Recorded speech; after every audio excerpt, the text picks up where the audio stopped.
जय श्री राम प्रिय भक्तों। अगर आपको परम सुख और परम शांति चाहिए तो यह काम करना ही पड़ेगा, क्योंकि इसके अलावा अन्य कोई भी साधन है ही नहीं, ना तो था, ना है और ना ही बनेगा, जो आपको परम सुख और परम शांति दे। अब बहुत से लोग ये भी कह सकते हैं तो हम तो सुखी हैं। वास्तव में जिस सुख को वो सुख माने बैठे ना, वो सुख नहीं है, वो कुछ समय का अस्थायी सुख है। जैसे ही दुख बढ़ेगा फिर से वो सुख खत्म हो जाएगा। तो ये स्थायी सुख नहीं होता। स्थायी सुख मतलब जो एक बार मिल जाए, वो कभी ख़त्म ना हो और जिससे बढ़कर कोई सुख नहीं हो।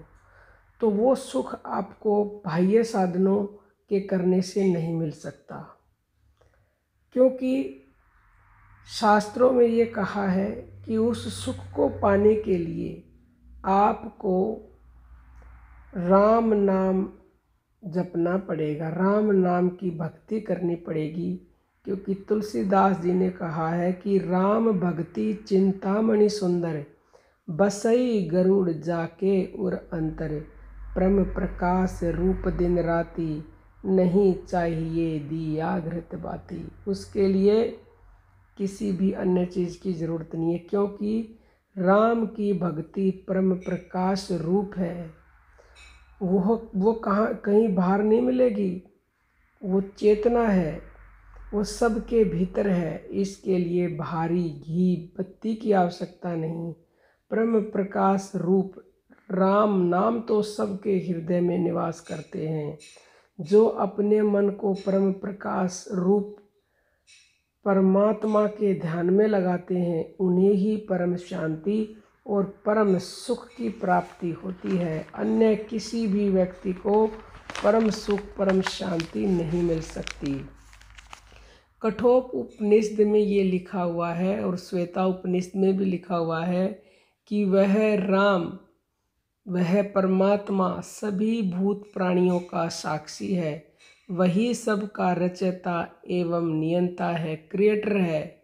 जो विवेक जन पुरुष उस पर ब्रह्म परमेश्वर को जानकर अपने हृदय में उसका ध्यान करते हैं, दर्शन करते हैं, उसी को परम सुख व परमानंद की प्राप्ति होती है, दूसरों को नहीं।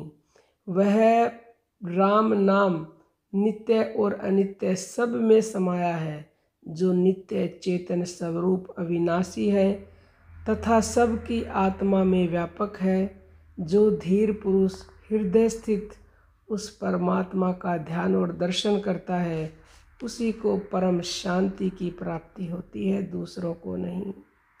मन की एकाग्रता और मन की शांति का एकमात्र साधन हृदय स्थित परमात्मा के नाम का श्वास श्वास में निरंतर स्मरण तथा परम प्रकाश स्वरूप का ध्यान करना है।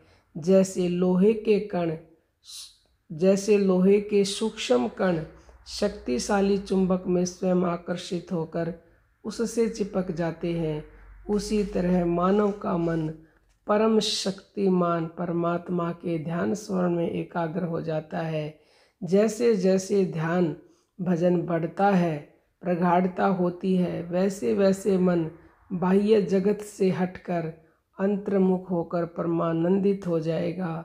तो प्रिय भक्तों, आपको सुख चाहिए और वो भी परम सुख चाहिए, तो केवल और केवल अपने हृदय स्थित राम नाम का जप करें, उसका ध्यान करें, तो आपको वो परम सुख मिलेगा, जिसे प्राप्त करने के बाद आप बाकी के सब सुखों को भूल जाओगे। जिसके लिए कहा गया है कि जो सुख पाया राम भजन में, सो सुख नहीं अमीरी में। तो बाकी तो आपकी मर्जी है, हम तो आपको बता सकते हैं, समझा सकते हैं। कोई भी आपका प्रश्न हो कमेंट कीजिएगा। जय श्री राम।